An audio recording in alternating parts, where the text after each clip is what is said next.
नमस्कार, India voice देख रहे हैं आप। मैं हूं आपके साथ आकाश सरोज और इंडिया वॉइस के इस खास पेशकश में आप सभी का स्वागत है।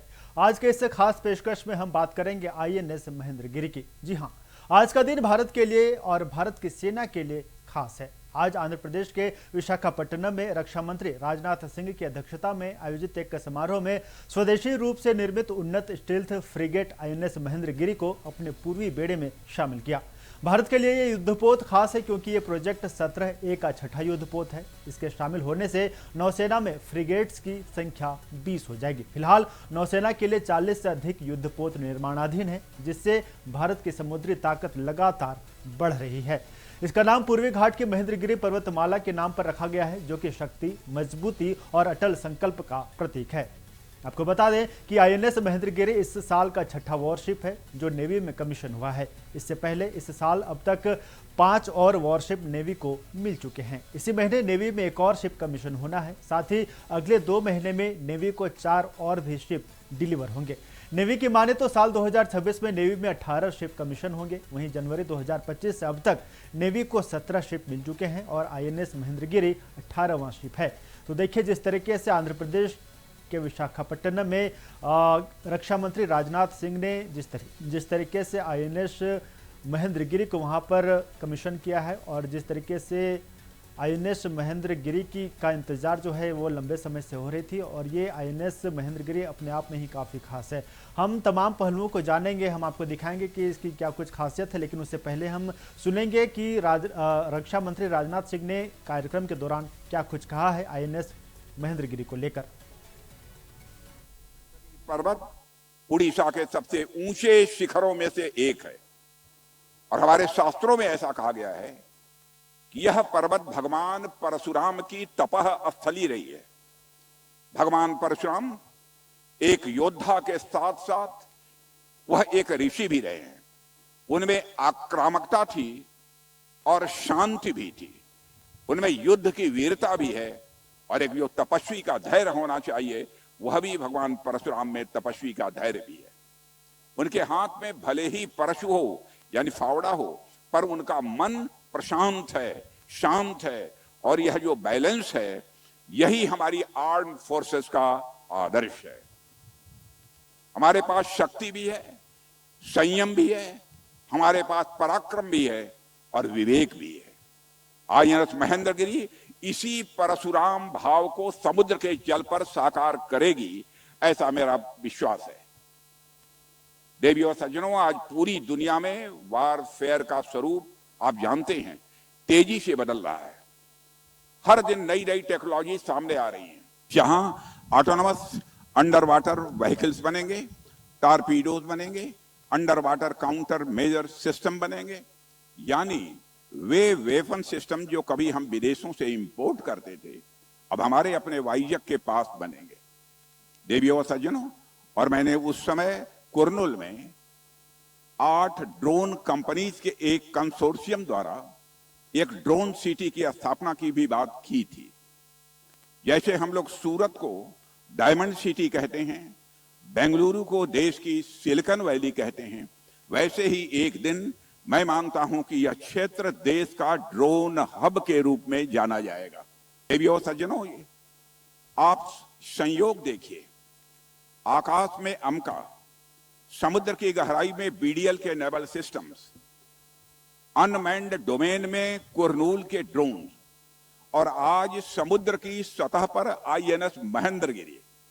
यानी कि आज आंध्र प्रदेश हवा, पानी, जमीन और अनमैन्ड डोमेन हर क्षेत्र में भारत की रक्षा शक्ति में अपना कंट्रीब्यूशन दे रहा है।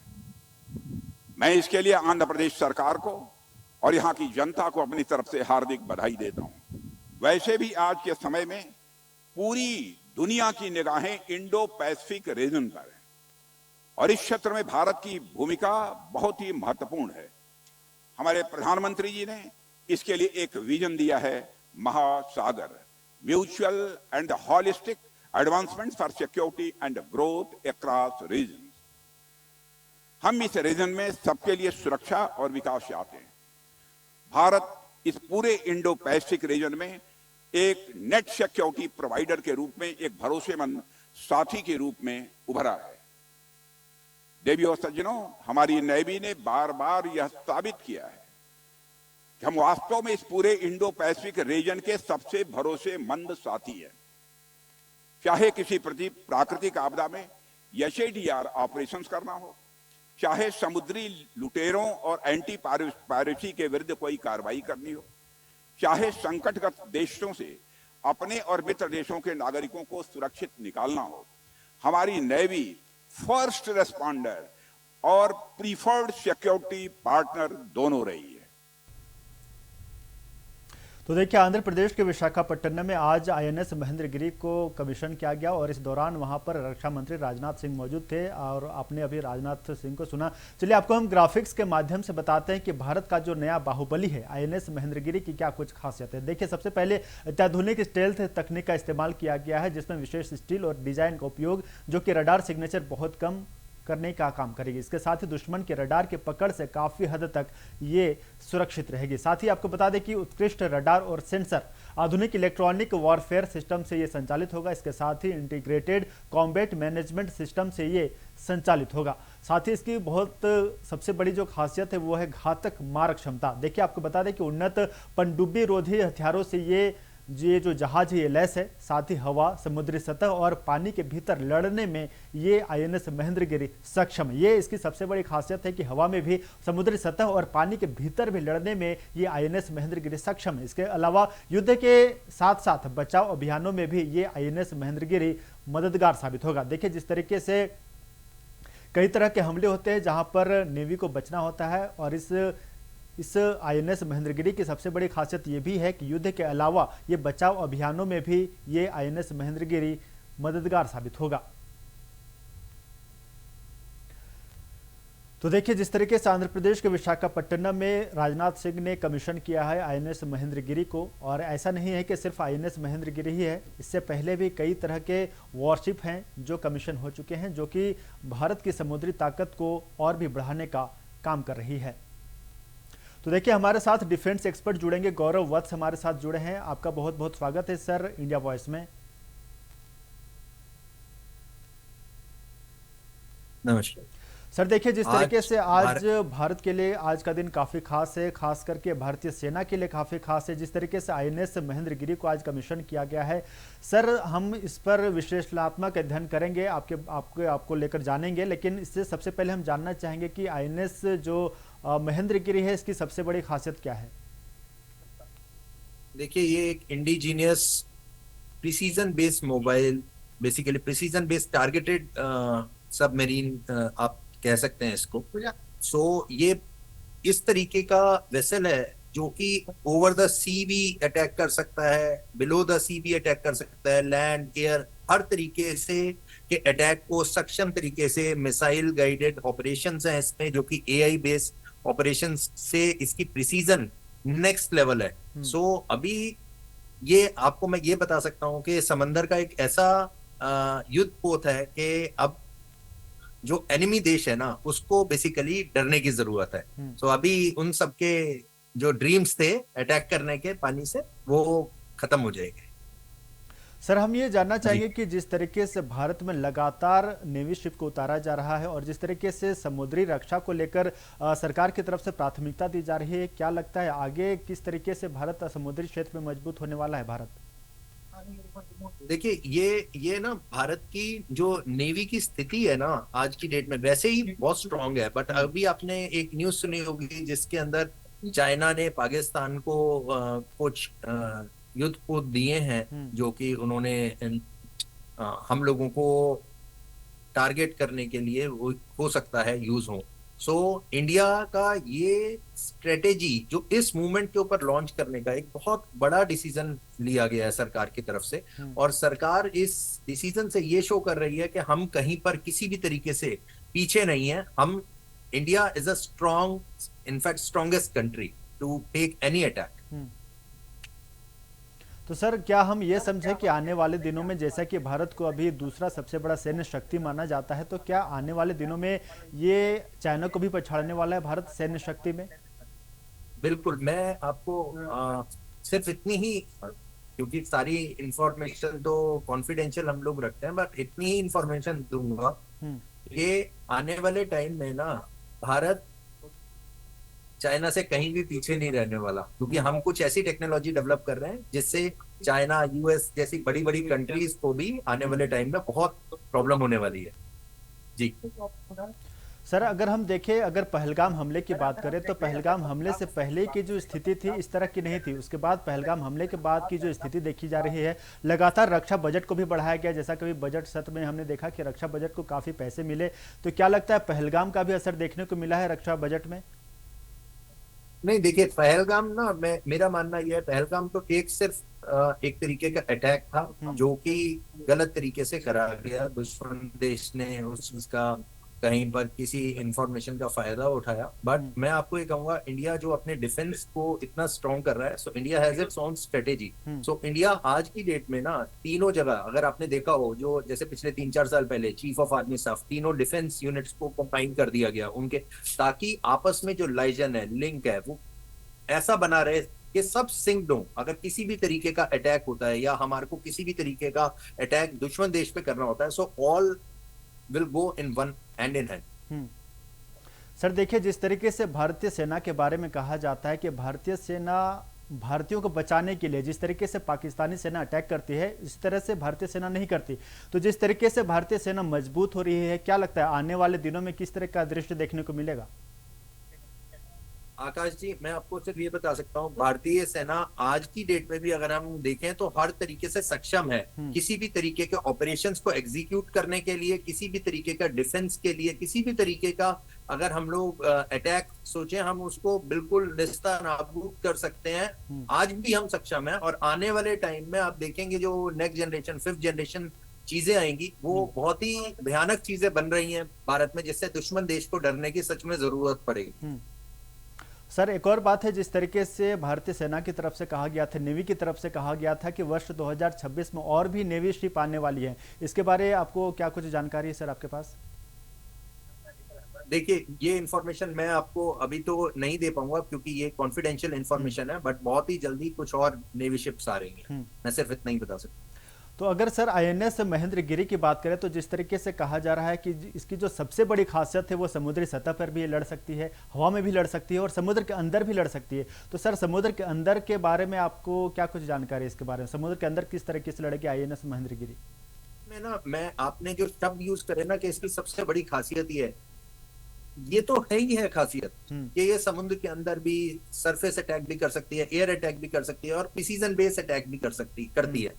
बट सबसे बड़ी बात यह है, ये इंडिजीनियस सिस्टम से बनी है। इंडिजीनियस बोले तो ये फुल जो क्रिएशन है, it is completely made in India.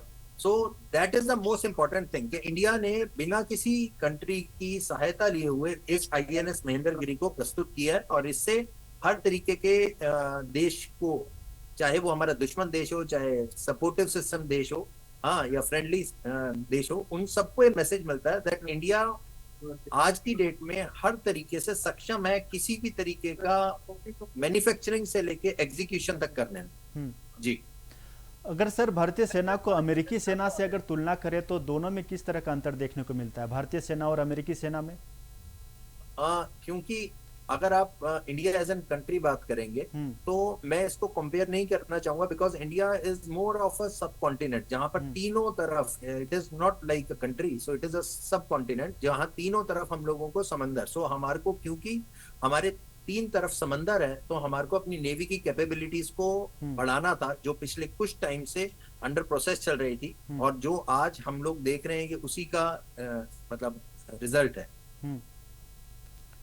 तो सर क्या हम ये समझे कि जिस तरीके से पाकिस्तान की तरफ से भी लगातार हमले किए जाते हैं, पाकिस्तान अब, मुझे लगता है कि अब भारत से अब सहम कर रहेगा पाकिस्तान, ऐसा क्या लगता है सर आपको?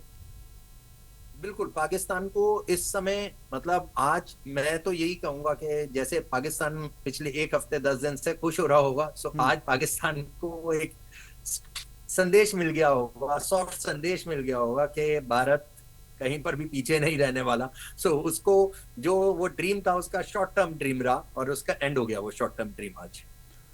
सर, जिस तरीके से रक्षा क्षेत्र में लगातार बजट बढ़ाए जा रहे हैं, अगर पिछली सरकार की तुलना करें 2014 के बाद जैसे कि मोदी सरकार आई है, मोदी सरकार और पिछली सरकार की तुलना करें तो अनुपात किस तरह का देखने को मिलता है? औसत अगर उस समय की रक्षा क्षेत्र की बात कर ले और अभी के रक्षा क्षेत्र की बात कर ले तो दोनों में कितना अंतर है? देखिए, जिस तरीके से मैं सरकार की बात कहूंगा, सरकार कोई भी हो, चाहे सरकार कांग्रेस की हो, बीजेपी की सरकार हो, बिकॉज मैं किसी पॉलिटिकल एंगल से बात नहीं करना चाहूंगा इस केस में। उसका कारण क्या है कि पॉलिटिकल एंगल जब हम देते हैं तो एक मैसेज जाता है टीवी के ऊपर, एक मैसेज जाता है इंटरनेशनल देशों को कि हम लोग आपस में बटे हुए हैं, इंडिया इज यूनाइटेड। सो हम लोग, अगर हम, मैं ये जरूर बताना चाहूंगा कि पहले के कंपैरिजन में आज जो है डिफेंस बजट बढ़ा है, जिस तरीके की इंडिया परिस्थिति देख रहा था उसको देखते हुए सरकार का ये बिल्कुल सही कदम रहा है। सर देखिए, जिस तरीके से अभी दुनिया में वॉर की स्थिति देखी जा रही है, जिस तरह से रसिया यूक्रेन के बीच युद्ध हो रहा है, अमेरिका ईरान के बीच युद्ध हो रहा है, ऐसे में भारत में रक्षा शक्ति बढ़ाया जाना कितना फायदेमंद है सर भारत के लिए? तो ये तो बहुत फायदेमंद है। अभी क्या है कि जब हम इस तरीके की चीजें आती हैं तो होता क्या है कि दूसरी कंट्रीज भी ये सोचती हैं कि भारत से मैन्युफैक्चरिंग कराई जाए, तो भारत को इस चीज का बहुत फायदा मिलने वाला है, क्योंकि हम लोगों को क्या होगा, वो दूसरी कंट्रीज ऑर्डर भी देंगी। चलिए गौरव सर, आप हमारे साथ जुड़े, इंडिया वॉइस के दर्शकों के साथ आपने बहुत सारी जानकारियां साझा की हैं। उम्मीद करते हैं कि लोगों को समझ आई होंगी। तमाम जानकारियां साझा करने के लिए सर आपका बहुत बहुत शुक्रिया गौरव सर। Thank you. तो देखिए, जिस तरीके से भारत में लगातार रक्षा क्षेत्र में जो शक्ति लगातार बढ़ाई जा रही है, जिस तरीके से अभी हमारे गेस्ट जो गौरव वत्स सर जुड़े थे, डिफेंस एक्सपर्ट जुड़े थे, उन्होंने भी ये बात, इस बात से सहमत हुए कि जिस तरीके से भारत में रक्षा क्षेत्र में लगातार शिप्स बढ़ाए जा रहे हैं, सेना का वजन बढ़ाया जा रहा है। उम्मीद करते हैं कि भारत का भी वजन बढ़ेगा। और जिस तरीके से भारतीय सेना को अभी दूसरी सबसे बड़ी सेना है, चाइना के बाद दूसरी सबसे बड़ी सेना है, उम्मीद करेंगे कि आने वाले दिनों में ये और भी बढ़ेंगी। और जिस तरीके से अभी पूरी दुनिया में जिस तरीके से अभी युद्ध की स्थिति देखी जा रही है, ऐसे में भारत को काफ़ी फायदेमंद साबित होगा।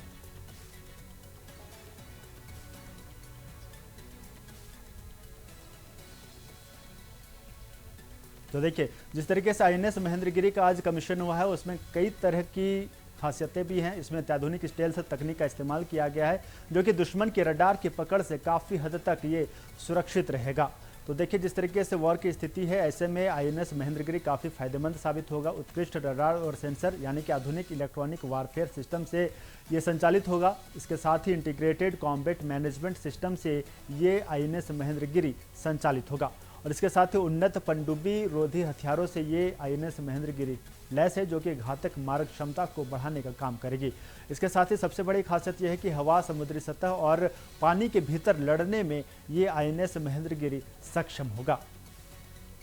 तो देखिए, और भी कई तरह की खासियतें हैं। युद्ध के अलावा बचाव अभियानों में भी ये आईएनएस महेंद्रगिरी मददगार साबित होगा। और इसकी जो खासियत है, विशेष स्टील और डिजाइन का उपयोग किया गया है। इसमें दुश्मन के रडार की पकड़ से काफ़ी हद तक ये आईएनएस महेंद्रगिरी सुरक्षित रहेगा।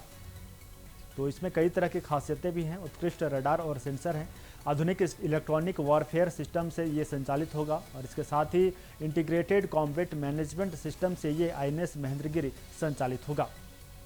और इसके साथ ही आपको बता दें कि घातक मारक क्षमता यानी कि उन्नत पनडुब्बी रोधी हथियारों से ये आईएनएस महेंद्रगिरी लैस होगा। और इस तरीके से लगातार, जिस तरीके से भारत में सैन्य शक्ति लगातार बढ़ रही है, जिस तरीके से पहलगाम हमले की बात कर ले तो पहलगाम हमले में जिस तरह की स्थिति बनी, भारत ने भी सोचा कि अब भारत को सैन्य शक्ति मजबूत करनी चाहिए।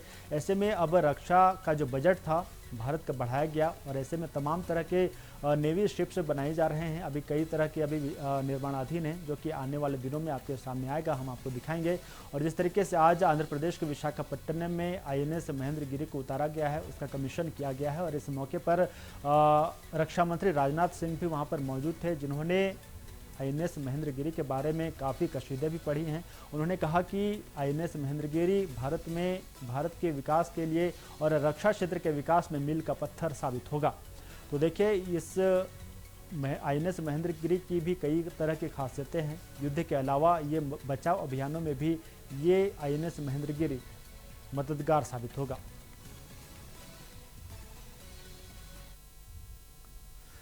तो आईएनएस महेंद्र गिरी शक्तिशाली, विशाल, अद्वितीय इस इंडिया वॉइस के इस खास पेशकश में फिलहाल मेरे साथ इतना ही। देखते रहिए इंडिया वॉइस। नमस्कार।